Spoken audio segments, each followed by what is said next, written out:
Bruh, where we at? Episode 4? Episode 4. Holy Who the shit. fuck is Jack McKinney? We will never fall behind like this ever again. I promise. Holy shit. Dr. Buss is at the restaurant with his side piece, and his wife and kids roll in. He then starts playing with her, and Jeanie walks right up to the table. My nigga is wild. No. He was kissing on her and stuff before his wife and his kids pulled up. Yeah. Then they went to go get their own table. Yep. Hey, either baller or everyone else is an idiot. And then, after his family goes sit down at another table, that's when he start diddling the beam and playing DJ Hero. Yeah. Fam, it was the most obvious thing in the world for one of your kids to come walking back trying to see their dad. Yeah. Are you not embarrassed? No. Why are you not embarrassed? Are you not embarrassed? This is really embarrassing. Absolutely not. Why? Why are you not embarrassed? I didn't know Dr. Buss had it like this. Hey, man. I didn't know he was living like this at It's all. still embarrassing, though. Like, your daughter has a lasting memory of you. You see what I deal with? It's my dog. But your daughter has a lasting memory of you fingering a woman at a dinner table 10 feet from where you, your mother, and your brothers and sisters are sitting. Also, it's the first time that we've seen Jeanie Buss. Yep. Since the show started. Yep. Fucking hate him. They hate him. They hate him. But yeah, no, man, it's embarrassing as hell, fam. For sure. What you can do and what you should do are two different things, especially when you talk about involving your kids. Yeah. It just seemed like that was a beyond horny moment. Like, you too horny. You need to go to the hospital. You need a cold shower. You know what I'm saying? Like, it's over dramatic, fam. You're doing a lot. Yeah, quite a bit. That flashback leads to Dr. Buss and his wife and Jeanie heading to the funeral for Vic, Tark's homeboy. And he tells Tark to take some time away from training camp. Boy, he trying to butter that biscuit because he know he on the edge, boy. He like, man, he gonna get spooked. Yeah. And I need him. I need him. I can't lose another coach right now. I can't afford it. But Dr. Buss goes up to Vic's wife and she slaps him because she thinks he's the cause of Vic's death. Which maybe somewhat indirectly, but obviously not the cause. Yeah, for sure. Bill Sharman ended up hiring Jack McKinney from Portland after Tark backs out. Everyone's headed out to training camp while hearing a bunch of shit talk on the radio about them. Jack McKinney's a nobody, Magic versus Storm and Norm Nixon, Kareem's over the hill, et cetera, et cetera. Jack McKinney kind of sets the stage for how, how it was, at least for all the key characters that we're looking at right now before Showtime became Showtime. Yeah. Kind of setting the stage. I like the insight and it's kind of lined up. It made sense. Norm Nixon, Magic Johnson in the same backcourt. Who's going to handle the ball? At that point in his career, Kareem had already won some league MVPs. He had already won a championship. He felt like a pretty made commodity, and he was a household name. So it was like, what's next? Like, what is my new motivation? What's my next hurdle? And he didn't seem like he was finding that at that time. Yeah. So that seems pretty accurate. The Jack McKinney thing, man, I feel for Jack McKinney so bad because you can just see his story. Like, he was the non-basketball guy who had to work his way up through the ranks and improve his worth at every stop that he went.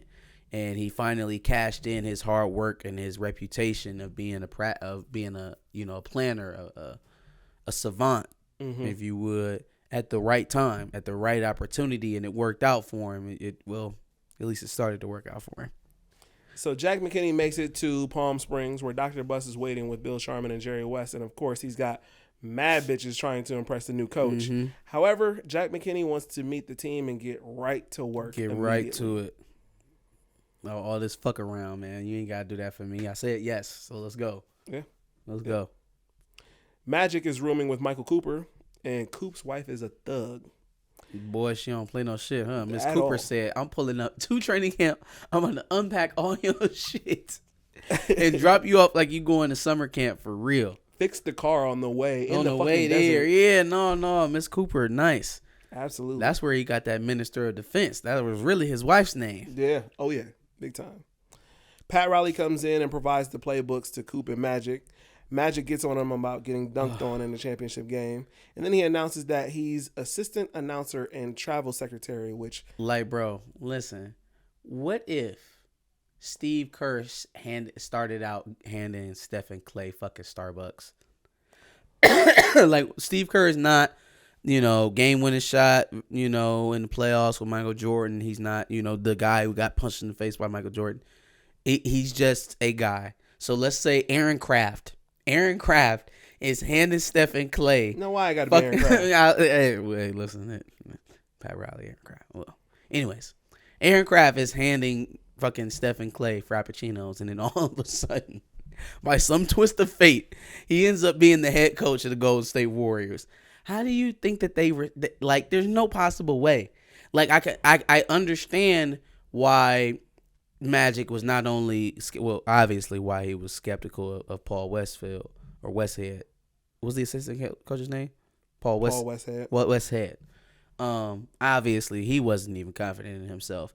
But then when it eventually ended up being Pat Riley, it was still some more like, I don't know about this. It's very Eric Spoelstra with the big three, with LeBron and Dwayne Wade and Bosh, because fucking Spoelstra was a video assistant, fam. Mm-hmm.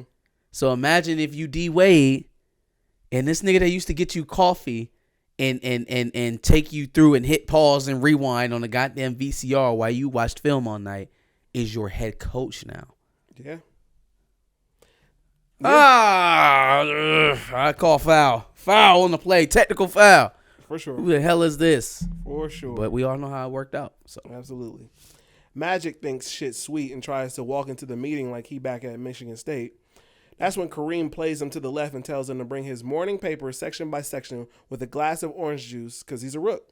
And that's what happens with rooks. Mm-hmm. They got to do the dirty work. Rookies that don't embrace that type of razzing never really make it. And that is a consistent thing. Mm-hmm. It's consistent. You ever see a rookie coming in talking about he's not about to get hazed, he's not going to last long. Or at least he's not going to last long on that team. And then ultimately getting traded early when you're a phenom is not good news. Yeah. So, yep. Yeah.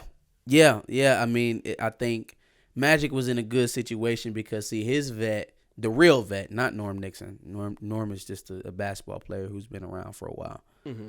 The real veteran on that team is Cap. Yeah. And he's fortunate that he had a guy who could self-reflect as opposed to most guys in that situation doing what Norm would have done. Complete prima donna. Yeah, being a prima donna, being defensive, being insecure about his position on the team. Mm-hmm. So now that in turn stunts the growth for the young fella who needs me to bring him along so that he can be the kind of player that he eventually turns into. Mm-hmm. For sure. Stormin' Norm Nixon shouts out the back of the bus, even if he did do it to guide Magic to the back of the room where the rookies sit. Shout out to Stormin' Norman. I heard him say back of the bus and I was like, yo. Jack McKinney presents his constant motion offense. He compares their current playbook to boring classical music and wants to run a more, for lack of a better word, chaotic jazz style. Then he makes them run McKinney miles. Well, everyone but Kareem at least. Okay. Hey, look. But you know what? That's how it go. That's how it goes. Mm-hmm. It's absolutely how it goes. Yeah. There are certain guys who just call their own shots. Yep. Now, I will say they're in an interesting spot with Kareem because, yeah, while you may have all the personal accolades, you haven't done anything here. You know, it's giving off LeBron. It's giving off LeBron right now. Like, yeah, man, you know, you've done a lot elsewhere. You've done great in other places. Here, though, you've missed the playoffs more than you've won championships. That's an issue, fam. Sure. That's an issue. Yeah. That's a problem. And so if we're looking at Kareem Abdul-Jabbar, you was a league MVP coming in. You were an NBA champion. Why aren't we getting any of that fire? Why are we not getting that guy? Damn, you're 30-10. Damn, you're 30-10 because I'm looking at a guy now that's averaging 38-6, and we ain't in the play-in or the playoffs. We didn't even get the bullshit. Oh, you get an extra chance to make the playoffs. Bullshit. We didn't even get that. Yeah. So it's giving me a little bit of PTSD from this season for sure. Watching Cap dog it, still get his 30-10, and tell everybody else to fuck off. Yep. At a meeting with Claire, the forum team suggests cheerleaders, marching band, and a duck. Claire hates the duck. Jeanie suggests they need something more provocative to get the people going. To get her dad going. Because he's gonna go with anything that's sexy. How was any of that they said different from any other sports arena around the country at that time? That's the problem. We got a dumbass mascot. We got marching band. So we get all the local folks in. Like, come on, man. That's the problem for Jerry Buss. You want people to travel to L.A. for these games. You want people to travel from fucking Barstow, from Sacramento, from San Diego, from everywhere around Los Angeles. You want people to travel to come here. We're not trying to get the locals will come once they realize it's popping. That's how that works. Yeah. Yep. That's how that works. You need to work on, plus they're always there. You'll always have a chance to appeal to your locals. You need to convince people to book a hotel 10 miles away for the weekend just so that they can see a Lakers game. That's what you need.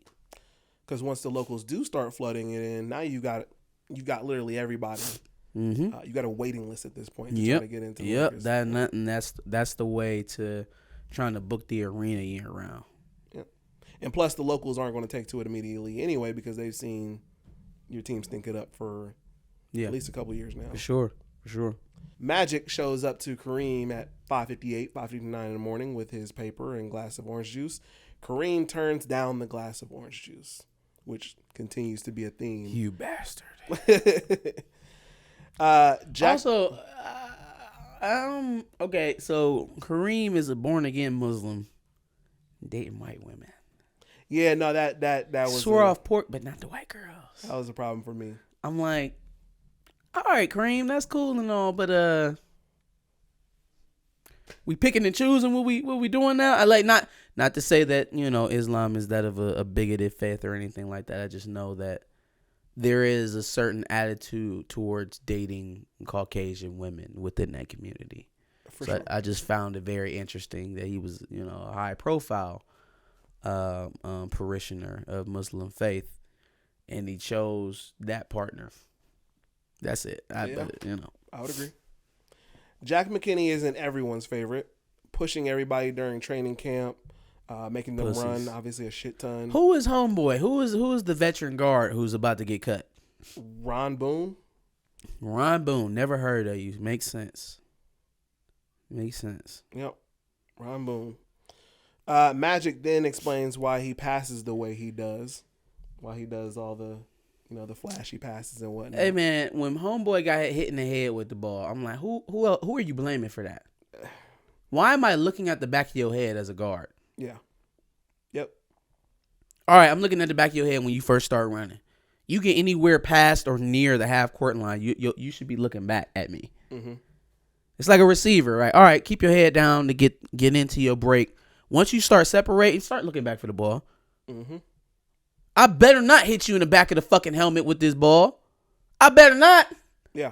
Because that means you all the way downfield still looking away from me. What the hell are you doing? No awareness whatsoever. You all the way up court still looking away. Where the fuck was you going to run? You trying to get to the first goddamn row before you turn around and look for the basketball, fam? Yeah. It shouldn't be a thing. Oh, you throwing no look passes. I didn't know you was throwing them back. Stay ready so you ain't never got to get ready. Facts. God damn it. Michael Cooper ready. Yeah. See, he catch and shoot. Boy, howdy. Yak, he ain't even start locking down yet. You know your spot gone. Your spot. They done moved Nick to the off guard too. Oh, you done. Yeah. You thought you was getting some guaranteed money this offseason. No, sir. Not thee. Dr. Buss's mom wants him to pawn off the team to his wife, Joanne. I can't tell if this is nasty work or if it's just that she's just like a guardian angel. Yeah. Yeah, no. Can't tell because I know I would never advise ever your biggest asset and also your biggest liability in the hands of your ex-wife. Yep. She had the papers ready too. It's probably ill-advised. It's really, yeah, no, that shit was nuts. Yeah. How do you already have this shit drawn up with her name on it, man? What the fuck is wrong with you? Jack McKinney ain't the only one that the players ain't really fucking with. They're also not fucking with Magic Johnson because he's obviously hitting players in the head with no-look passes. Yeah, I think it's a little bit of veteran bias in that because everybody wasn't getting hit in the head with back of the head with passes. Everybody wasn't not paying attention. Sure. You know what I'm saying? I think mostly what this is that the vet, Cap, has not validated the young man yet. He's ignored him. So if he's ignoring him, I can damn sure ignore you because if he say you ain't shit, you ain't shit. Yeah. Yep. And so I think most of that was just the fact that Cap was reluctant to acknowledge Magic just coming in. Yeah. Yep. The forum team hands Jeanie a joint, and she lets all her info go, and now all of a sudden they fuck with the boss's daughter. Yeah, I mean, you smoke a little weed with somebody, and then all of a sudden everything's fine. You know, that's kind of how that works. She doesn't seem like she's too high and mighty now. I've smoked grass before. Even though though she has not. Nah, but she played it cool for her first time getting high. I swallowed the smoke. Yep. Claire speaks with Dr. Buss, and he asks how much of a profit he can expect, expecting that it's going to be $3-4 million. She basically tells him 1.25 mil if they're extremely lucky. Not even close, fam. Not even close. He like shit. Shit. And goddamn loan on the building getting ready to come through. This bastard really helped. He literally handed him a sinkhole. Yeah. But everybody was trying to tell him, no, they were trying to tell him, like, the league going under. This is one of the worst run organizations. Like, maybe don't do this. And he did it anyways. Yep. Ron Boone bitching about Jack McKinney and then bitches about Magic Johnson for stating that he will talk to Dr. Buss about McKinney. Thought that was kind of... Boy, who the fuck are you? You know? Who are you? What are you going to be able to say on my behalf? I wouldn't even... Don't you say nothing. Don't you say a word to nobody. Matter of fact, get out of here. This is grown folks talk. Your money guaranteed, right? Ain't that what you said to me the other day? Yeah. You ain't even in this conversation, fam. For sure. Because he's starting to feel the hate, Magic calls Cookie and gets a much-needed pep talk about the fact that as much as he wants to feel the love, he doesn't always get it as much as he thinks he gets it. Apparently, people have been shit-talking Magic quite a bit and frustrated in this conversation. Boy, you walk around and you slang your thing anywhere, it'll stick. No matter what prior relationships was going on, you ain't even remember that you took Cookie from your homeboy. Yeah. Like, niggas really hate you. You don't. That's always been an interesting thing for me is that, like, ultra popular people don't understand that most of the people they have around them hate them. Yeah. Yeah. And it's never until they fall from grace that they figure it out. Yeah. Oh, yeah. It's so funny to see it. Like, damn, so you really didn't know that this person didn't fuck with you. Because they not shy about it, though. Like literally, every time you leave, they talk about you. Mm-hmm. Every time you leave, I see them run up to your girl or some shit like that. Like you really did. You really thought niggas was like in love with you that much. Frustrated with this conversation, he tells Cookie that they ain't friends and that he's just some girl he used to hit. Boy, you's a loser for that one. Oh, you's a loser for that one. Big time. Yeah, you're gonna have to get back on that one because that one was low. Very that was low. A little low. That was. Well, fuck you, bitch. You ain't even that cute, anyways. Yep. That's exactly what that was. Like, damn, boy, she told you a little bit of truth about one of your homeboys. Not even about how she feel about you personally. Mm-hmm. About somebody else that you took her from feels about you. Very valid point. Mm-hmm. Damn, dog, you went full on. You just a girl I was fucking. We ain't friends. God damn. Then what are you calling her for? Yeah, fam, why you on the phone with her? Y'all ain't friends. What the fuck? Call a friend, boy. You call her more than you call your parents. Facts. Facts. The team talks to Jerry West about the fact that they don't want to keep doing things Jack McKinney's way, except for Norm Nixon, who thinks it may work. Hoes. Lazy hoes. Yeah. Y'all got a new coach. First of all, Jerry, why the fuck are you still at training camp, fam? Why do you have a room here? Why do they feel so emboldened to come back and talk to you? Especially since Jack McKinney is very clearly closing him off from everything. Because you're not the coach here anymore. You're not even part of the organization. Yep. The handoff that you were supposed to be giving me, it's already been handed off. Yep. We're here. Yep. We're on the ground running, and you are working towards creating a division. You know why? Because they feel like they can run to you and fix what's going on with me. Clearly they do, right? Clearly. It's like a parent tell you something, and then you walk away from that parent, and you go and ask the same thing you just asked that parent to the other parent. Mm-hmm. That's what's going on here. With Jerry, grown you men. got to go the fuck away. You have to leave. Yeah. You decided that you no longer wanted to coach these guys. Mm-hmm. So leave. Get the fuck on. Go away. Yeah. Jeanie gets Dr. Buss's wife to sign the papers to take the team. Overstep much? Overstep much? Yep. I mean, ultimately, I would have liked to take that information to her myself. You took that opportunity away and made me look like an idiot and a liar. Yep. But she had a Tariq moment where she felt like she was being lied to, and so she had to do something about it. Jeanie, you are a child. You a child. You're a child's child. Like you don't own none of this. This is not At all. Who are you? Who are you? Yeah. Daddy's daughter. If I needed her to sign them papers, I would have got her to sign the papers. Yeah. I didn't need you to go over there and make me look silly because you over here advocating for me. It's a good, see, that makes sense that her and Magic friends over there trying to advocate for people who don't need them to be advocated for. Yeah. Yep. But she signed them though. Yeah. She's a real one. On the last day of camp, McKinney runs with Norm, Magic, Kareem, and Michael Cooper on the A team. Woo! Everything runs smoothly. My boy aside got from a everything except for James Worthy. Yeah. Which ended up being the piece that they needed. Mm-hmm. Well, not needed, but he ended up being a very vital piece. Oh yeah. Everything runs smoothly in this training camp day, in this practice. Aside from a scuffle with Ron Boone and Magic Johnson. Coop is catching mad alley-oops, and that's all that coach needed to see to give him a better position. Give him some more time. Yeah. I'm confused why they said that he would be struggling or competing with time with Spencer Haywood when he pulls up, because that guard, power forward, why are they struggling for minutes on top of each other? I don't get it. Yeah. Yeah, I don't know. Like why would Norm Nixon pulling up mean disaster for Michael Cooper? They don't guard the same position. They wouldn't be playing offense against the same position. I don't really. It almost seems like he's running positionless basketball anyway. Yeah, a little bit.